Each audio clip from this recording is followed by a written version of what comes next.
Okay, सो आज का जो हमारा टॉपिक है सीएसएस के अंदर दैट इज स्पेसिफिसिटी। अच्छा, ये जो लफ्ज है स्पेसिफिसिटी जरा भारी सा लफ्ज है, तो मैं खुद इस लफ्ज को बार-बार नहीं बोलूंगा, ठीक है। Basically specificity what does it mean, what does it define. See, specificity का ये मतलब होता है कि अगर हमारे पास सीएसएस में मल्टीपल रूल्स हैं और उनमें इख्तिलाफ हो रहा है, इख्तिलाफ इन व्हाट सेंस कि एक रूल कह रहा है कि मतलब इसका कलर रेड कर दो, एक और रूल कह रहा है कि इसका कलर ब्लू कर दो, तो सवाल ये कि उन दोनों में से कौन सा रूल अप्लाई होगा। इससे रिलेटेड कुछ रूल्स हैं, there are some rules which define कि कैसे कंट्रोल होता है। So we need to study them. हमने ये बिहेवियर अभी तक क्लास में अवॉइड किया। हमने ये किया कि मैंने आपको कहा कि डुप्लीकेटेड सेलेक्टर्स ना लगाओ, हमेशा कोशिश करो कि दो सेलेक्टर्स में इख्तिलाफ ही ना हो, बिकॉज़ इख्तिलाफ के जो रूल्स हैं they are a bit complicated. आज हम उनको टच करना है।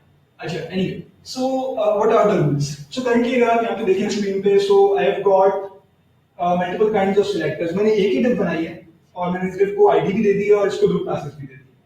नाउ मैंने कुछ सेलेक्टर्स लिखे हैं।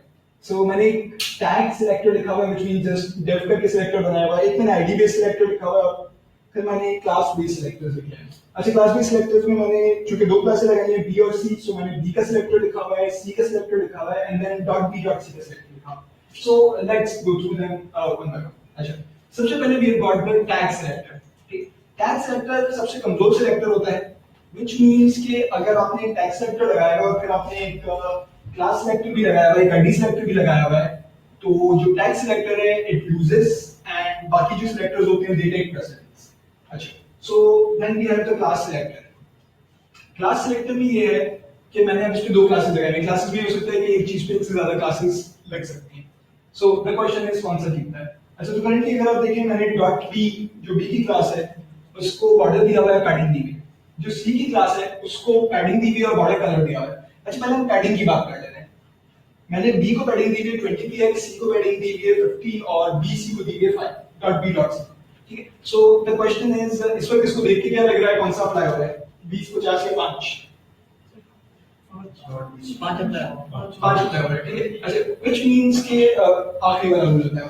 अच्छा, क्वेश्चन इज कि जब टैग्स में इख्तिलाफ होता है तब so agar you have got tag selectors and you have got class selectors, class pens, you have got a class selector and you have got an id selector, id pens, which means id always beats class, class always beats tag।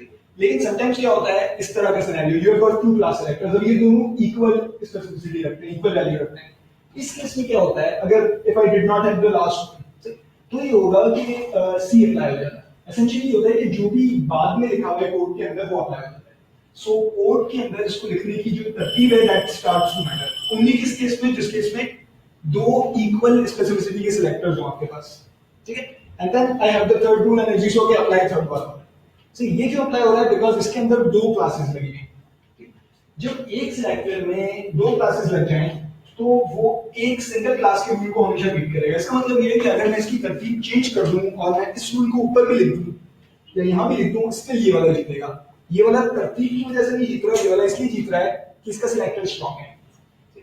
इसका मतलब है single class selector को double class selector beat करता है, double class selector को three class का selector beat करता है। See and so on, right. जाहिर हम जनरली ये नहीं करते कि एक चीज पे पांच क्लासेस लगाएं, बट इफ यू वुड तो ये चल जाता है। See and that is basically how we do specificity.